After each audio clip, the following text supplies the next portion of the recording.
വിശാഖപട്ടണത്ത് കണ്ടെത്തിയ 13 വയസ്സുകാരിയെ മറ്റന്നാൾ തിരുവനന്തപുരത്തെത്തിക്കും. കഴക്കൂട്ടം പോലീസ് സ്റ്റേഷനിൽ നിന്നുള്ള 4 അംഗ സംഘം വിശാഖപട്ടണത്തേക്ക് തിരിച്ചു. വനിതാ എസ്ഐയുടെ നേതൃത്വത്തിലുള്ള സംഘത്തിൽ CWC അംഗങ്ങളുമുണ്ട്.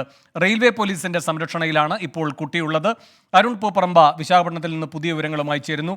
അരുൺ, ഈ കുട്ടി ഈ പറയുന്ന അവിടുത്തെ ഈ ചൈൽഡ് ലൈനിന്റെ പ്രവർത്തകരോട് അതുപോലെ തന്നെ RPF-കാരോട് ഒക്കെ എന്താണ് പറഞ്ഞത്? കൂടാതെ വീട്ടുകാർ വിളിച്ചപ്പോഴും കുട്ടി എന്താണ് ഇങ്ങനെ ഇറങ്ങി പുറപ്പെടാനുണ്ടായ കാരണവും എങ്ങോട്ട് പോകുന്നു എന്നതിനെ പറ്റിയും ഒക്കെ പറഞ്ഞത്?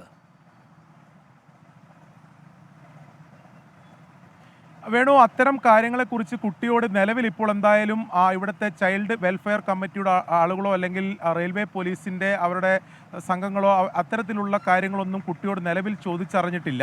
ഇന്നലെ ആ കുട്ടിയെ കണ്ടെത്തിയതിന് ശേഷം ആദ്യഘട്ടത്തിൽ പ്രാഥമികമായിട്ടൊരു ചികിത്സ, അതായത് ഡോക്ടർ വന്ന് കുട്ടിയെ പരിശോധിച്ചു, മറ്റാരോഗ്യ പ്രശ്നങ്ങളില്ല എന്ന് ബോധ്യപ്പെട്ടു.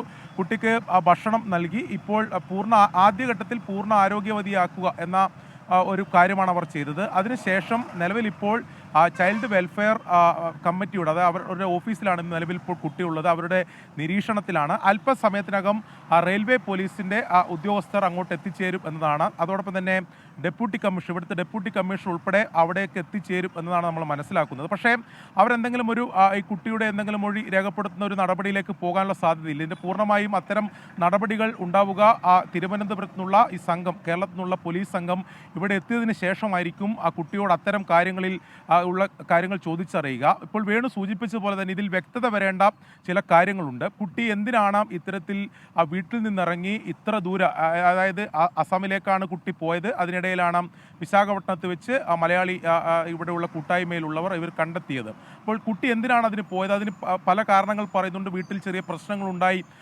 അതിലാണ് കുട്ടി ഇറങ്ങിപ്പോയതെന്ന് ഉൾപ്പെടെയുള്ള കാര്യങ്ങളാണ് നിലവിൽ ഇപ്പോൾ എന്തായാലും പറയുന്നത്. പക്ഷേ അതിൽ പോലീസ് കൂടുതൽ വ്യക്തത വരുത്തേണ്ടതുണ്ട് എന്ന് പോലീസ് ഇതിനകം തന്നെ പറഞ്ഞിട്ടുണ്ട്. അതിൽ കുട്ടിയുടെ വിശദമായിട്ടുള്ള മൊഴി രേഖപ്പെടുത്തും. അത് തിരുവനന്തപുരത്ത് എത്തിച്ചതിന് ശേഷമായിരിക്കും ഉണ്ടാവുക എന്നതാണ് നമ്മൾ മനസ്സിലാക്കുന്നത്.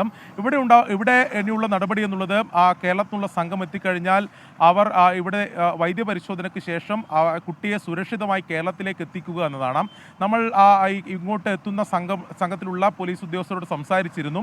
ഇവിടെ മജിസ്ട്രേറ്റിന് മുമ്പിൽ ഹാജരാക്കേണ്ട ആവശ്യമില്ല എന്നതാണ് പറയുന്നത്. നിലവിൽ ഇപ്പോൾ തിരുവനന്തപുരത്താണ് കേസ് രജിസ്റ്റർ ചെയ്തിട്ടുള്ളത്. അപ്പോൾ അത്തരം നടപടികൾ അവിടെയായിരിക്കും ഉണ്ടാവുക എന്നതാണ് നിലവിൽ പറഞ്ഞിട്ടുള്ളത്. കുട്ടിയുടെ മൊഴി രേഖപ്പെടുത്തുക, അതായത് ഈ കാര്യങ്ങളെല്ലാം ചോദിച്ചറിഞ്ഞൊരു വ്യക്തത വരുത്തുകയെല്ലാം കേരളത്തിലെത്തിയതിനു ശേഷം, തിരുവനന്തപുരത്ത് എത്തിയതിന് ശേഷമായിരിക്കും ഉണ്ടാവുക എന്നതാണ് നിലവിൽ ഇപ്പോൾ പോലീസ് പറയുന്നത്. അവർ നാളെ ആയിരിക്കും എത്തിച്ചേരുക. മറ്റന്നാളായിരിക്കും എന്തായാലും കുട്ടിയെ തിരുവനന്തപുരത്ത് എത്തിക്കുക. വേണു. ശരി, അരുൺ പൂപ്പറമ്പയാണ് വിശാഖപട്ടണത്തിൽ നിന്ന് വിവരങ്ങളുമായി ചേർന്നത്.